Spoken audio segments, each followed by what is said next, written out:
from 8. The Radio Wammo Breakfast. Talking politics with Phil Goff. Yes, with any luck, should be Phil Goff there on the line. Good morning, Phil. G'day, Wammo. How you doing? Not bad, mate, not bad. Good. Went down and enjoyed the cricket at the Basin Reserve with all those Wellingtonians yesterday, and I see it was a great effort. Everybody raised $500,000 towards the victims of the earthquake in Christchurch. That was a fantastic effort. And what team came out on top? Now, that's a good point. was it just chaos? It was. I left about 7 o'clock because I needed to get back to Auckland, so it hadn't finished, and I didn't hear the result of the game. The Cantabrians played really well. I was almost ready to put Nathan Astle and McMillan in for the World Cup side in India. Astle hit some beauties. And facing, I think it was facing Gavin Larson. But the main thing was people went along there, they enjoyed the occasion, but it was for a really good cause. Well, as we know, Phil, the world's attention has now, of course, turned to Japan and the enormous disaster over there. One thing that sort of occurred to me, once it had become apparent of what's going on there, was the fact that there. It's horrible to say it, but there is some kind of competition when it comes to disasters around the world, and attention gets divided between these disasters. Now I know New Zealand was looking to overseas for a lot of assistance and help and financial help. That surely must now be in jeopardy for the Christchurch situation. Yeah, there's no doubt that we're now coming up to 3 weeks on from the earthquake in Christchurch, and international attention fades quite quickly, and in this case has been totally overtaken by the disaster in Japan. But I think as a first world country, we're perhaps a little naive to think that aside from expatriate Kiwis who want to do something to help their own country, by all means, let's give them the opportunity. Yeah. Thinking that people in other countries are going to really make an effort to raise funds for another first world country is perhaps a little naive. Interesting you say that, because I was wondering that myself, but at the time when John Key was saying that he was going to go get Oprah Winfrey and all this, it was a little bit, I guess, insensitive to say, hey, you're joking. Yeah. When you think about it, I mean, there's natural disasters happening every week of the year around parts of the world where people have absolutely no resources to be able to help themselves. Well, it was 270,000 people killed in the earthquake in Haiti. Well, of course, they're going to reach out and call internationally for assistance because of the scale, the magnitude of the disaster, and their own extreme poverty. New Zealand is not in that position. We welcome the support that we got in terms of urban search and rescue and that sort of thing. Yeah. That's what good neighbours and good friends do to help you, and we'll do the same for Japan.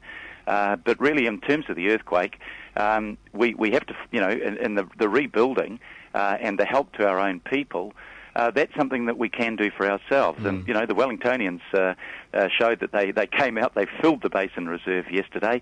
That's great. That sort of event actually emphasises our sense of community in New Zealand, and it's one of the more positive things that can come out of a tragedy like the Christchurch earthquake.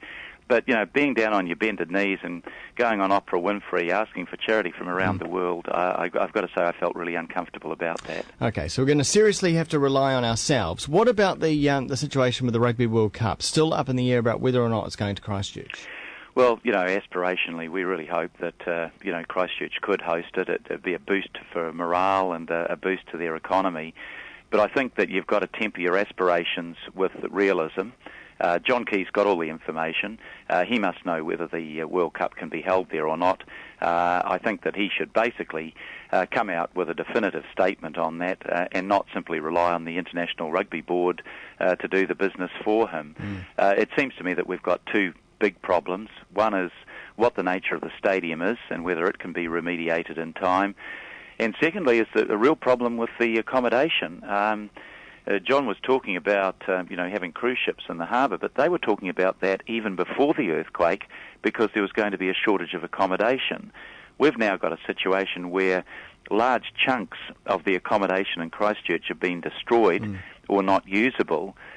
And the other factor, I guess, you've got to look at is, are you really going to put all your effort into, if you need significant rebuilding in the stadium, to do that ahead of, getting sewage and water supplies and other basics onto people around the suburbs. That's the thing, isn't it? It's about priorities and where it's all going to go. Yeah, I mean, the priority's got to be to look after people. And, if it's Auckland or Dunedin that's hosting the quarterfinals, then what we can do is we can make any of the proceeds that normally would have gone, available to Christchurch, or do a collection for Christchurch, or, certainly make a gesture towards it. We all want to help Christchurch out. We'd all love to see the rugby game in Christchurch, but let's not create false hopes if there are no hopes. Now, I haven't read the documents, but I'm sure the government has.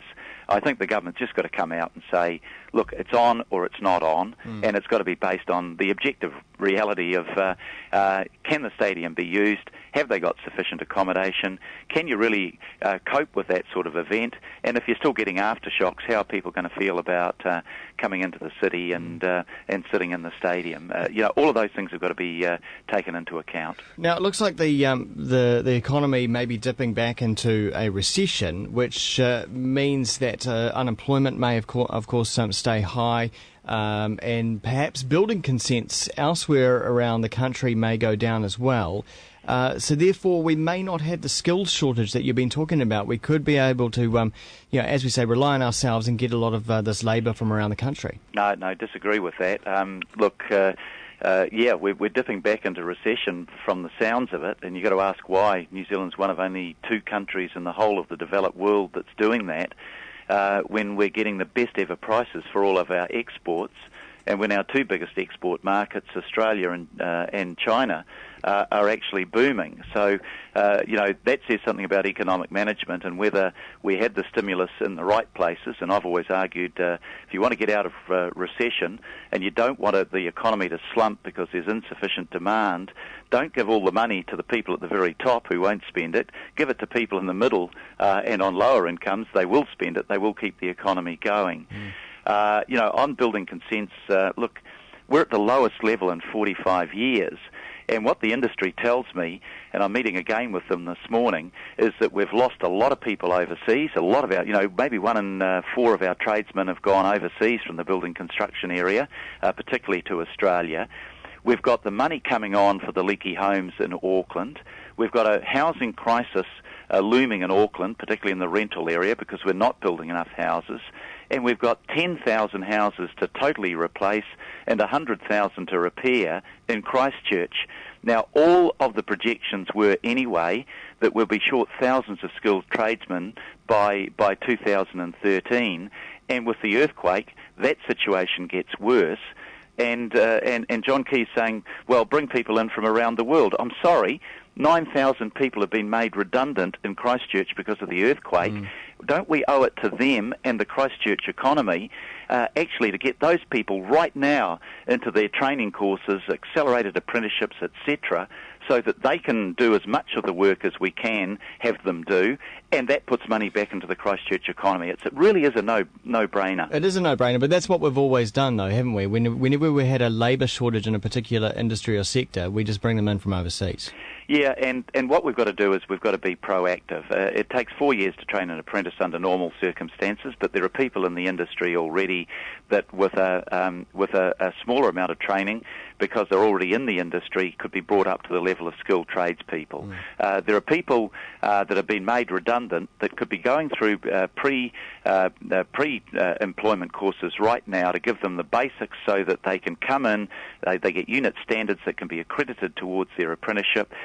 It takes about 2 years for an apprentice to become quite productive. And this building program, Wammo, is going to go from, the next 8 months starting probably in a big way through to maybe more than a decade. Let's get our people trained and skilled and doing the jobs. Let's bring the unemployment down. We shouldn't have unemployment in Christchurch. We should have everybody engaged. Let's not rely on bringing people in from around the world to do the job. I fancy being a sparky. What are you going to go be? Oh, I got one boy who's a sparky. I wouldn't mind being a carpenter. That's what my dad always wanted me to do. Couldn't understand why I went to university, but there you go. Good day. Thanks, Phil. Okay, thanks very much. Cheers, see ya. Cheers, mate. Phil Goff there, talking politics.